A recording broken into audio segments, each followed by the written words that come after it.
Assalamualaikum warahmatullahi wabarakatuh. Kami dari kelompok 11 Praktikum Algoritma dan Pemrograman.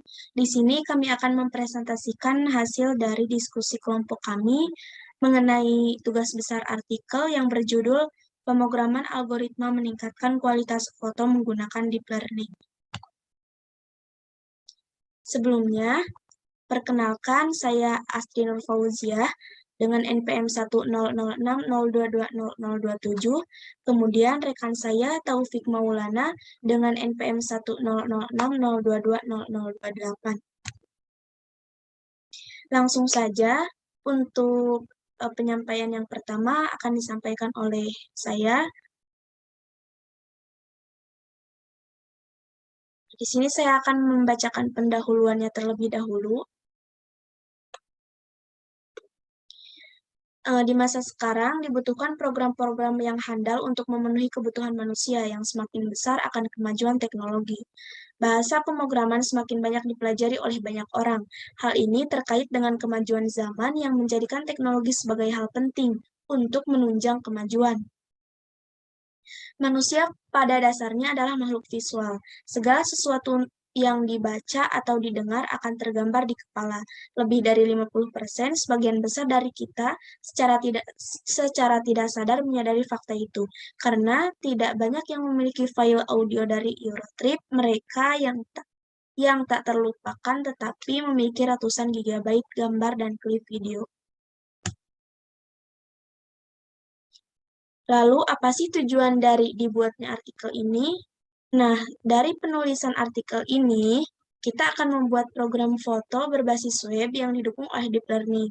Teknik yang digunakan untuk mengatur kecerahan dan kontras pada gambar secara otomatis adalah dengan pemodelan pada program Python yang bertujuan mendapatkan hasil gambar dengan daerah tingkat ketajaman yang lebar dan dengan peningkatan menambahkan jumlah piksel yang merata pada daerah gambar yang akan diproses.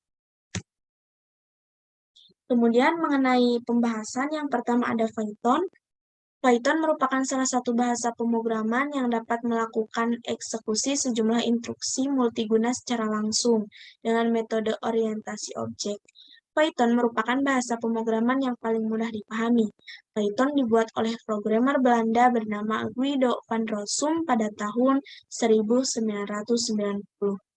Kemudian, apa sih kelebihan dan kekurangan pada Python?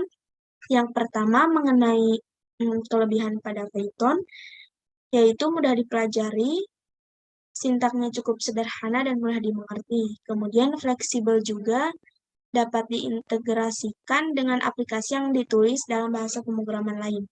Kemudian meningkatkan produktivitas, dikarenakan memiliki banyak library dan desain berorientasi objek yang bersih.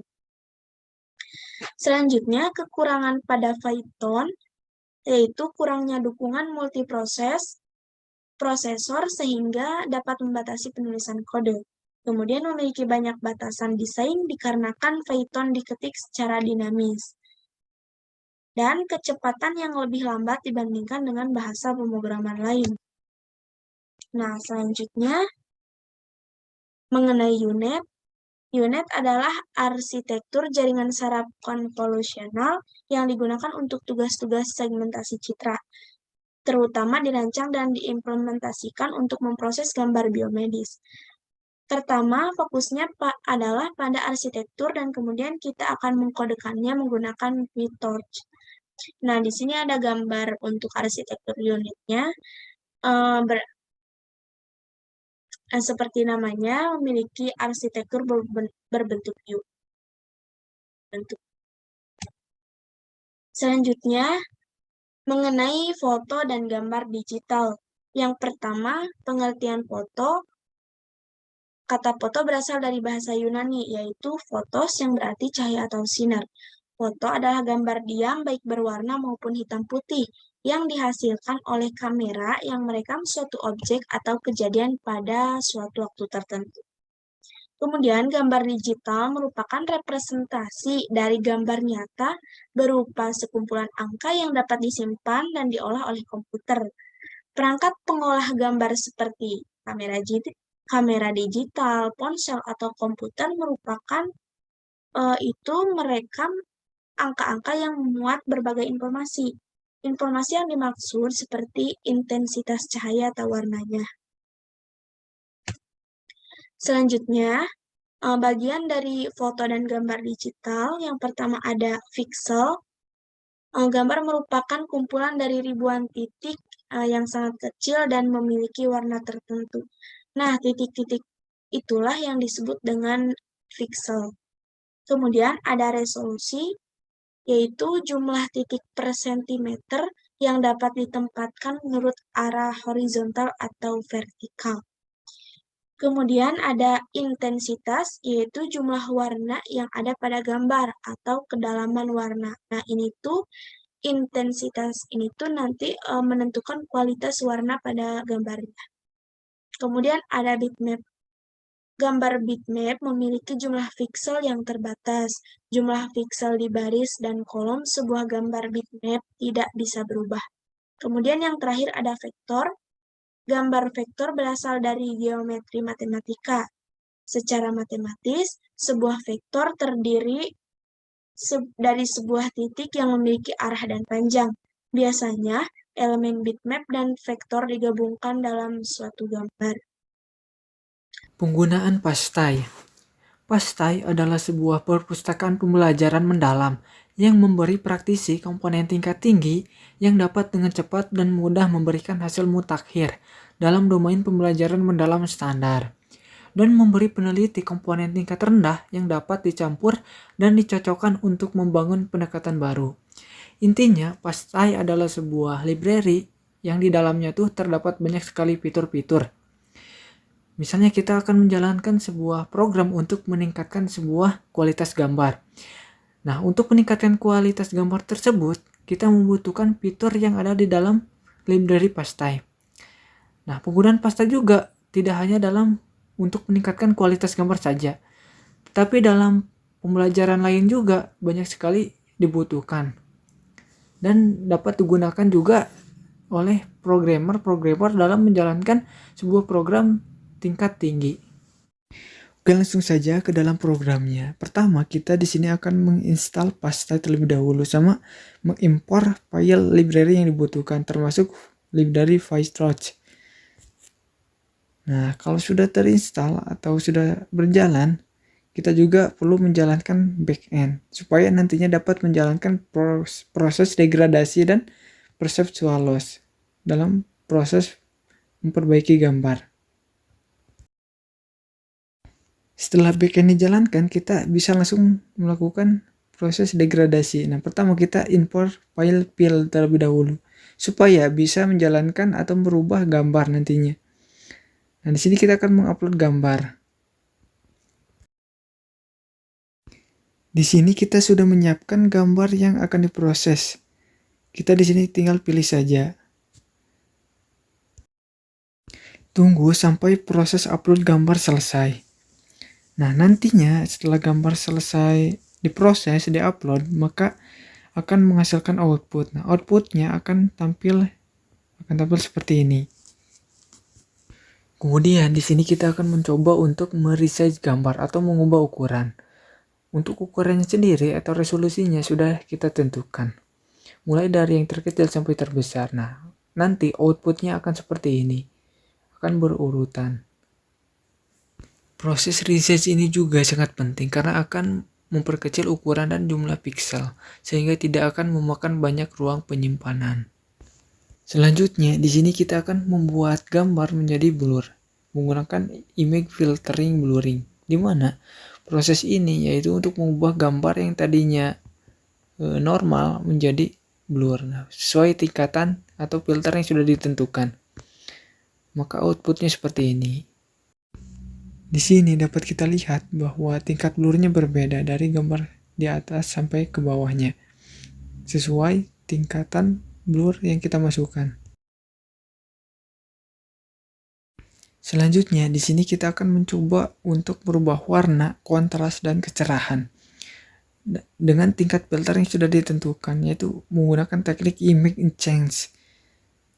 Nah, di sini untuk merubah warna kita dominan ke warna hitam dan putih. Kemudian untuk merubah kontras lebih dominan ke warna abu, dan untuk kecerahan akan lebih dominan ke warna hitam.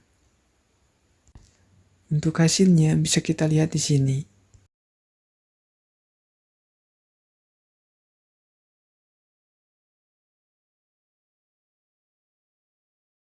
Selanjutnya di sini kita akan melakukan proses mengubah gambar menggunakan artifak.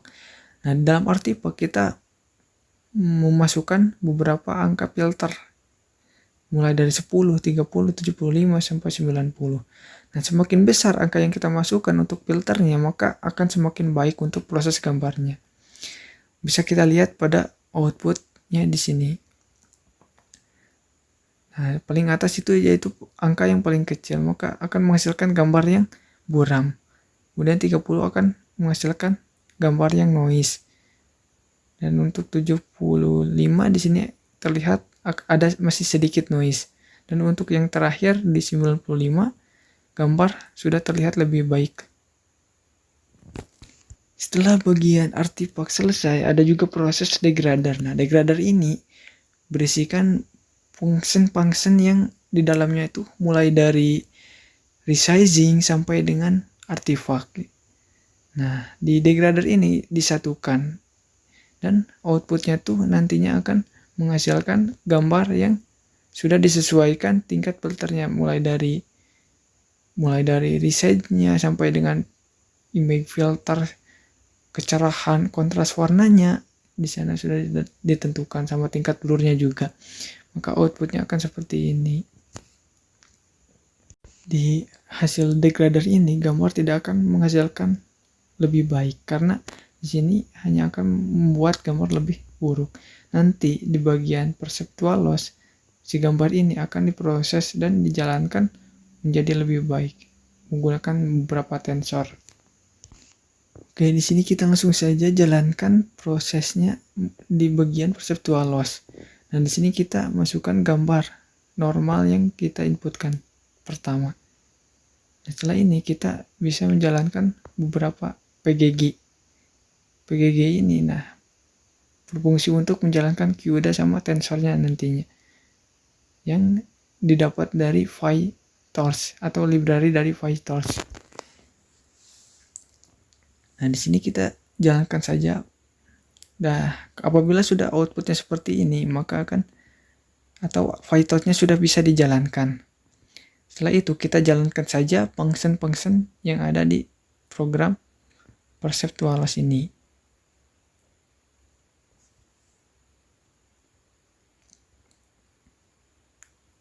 Nah, setelah kita mendapatkan output ini, output ini nantinya akan digunakan untuk memperbaiki gambar. Nah, titik-titik atau garis-garis ini nantinya adalah bagian terpenting dalam penambahan jumlah piksel dalam memperbaiki gambar menggunakan tensor. Di sini kita jalankan saja program-program yang belum dijalankan, seperti ada function-functionnya di sini. Setelah itu kita ke bawah.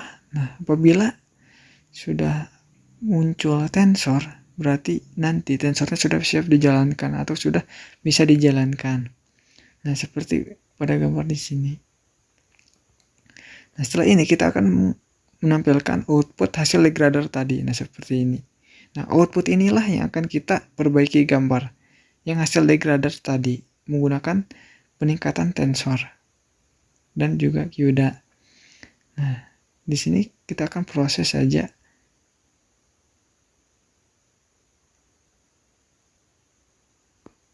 Nah, dan ini adalah hasil akhir dari proses perbaikan gambar menggunakan peningkatan tensor. Kesimpulannya adalah, algoritma pemrograman merupakan dasar pijakan dalam menciptakan suatu program pada komputer. Meskipun erat kaitannya dengan perhitungan matematis, namun pada kenyataannya, algoritma dalam pemrograman tidak selalu mengenai perhitungan rumit, seperti halnya genetika algoritma, yang sering dipakai dalam menyelesaikan kasus-kasus yang berhubungan dengan matematika. Untuk meningkatkan kualitas foto menjadi lebih baik, kita menggunakan pemrograman algoritma Python, yang mana dengan program tersebut kita dapat mengubah foto menjadi blur, mengubah ukuran foto, dan meningkatkan kualitas foto. Cukup sekian yang bisa kelompok kami sampaikan. Mohon maaf apabila masih banyak kekurangan. Wabillahi taufiq wal hidayah. Wassalamualaikum warahmatullahi wabarakatuh.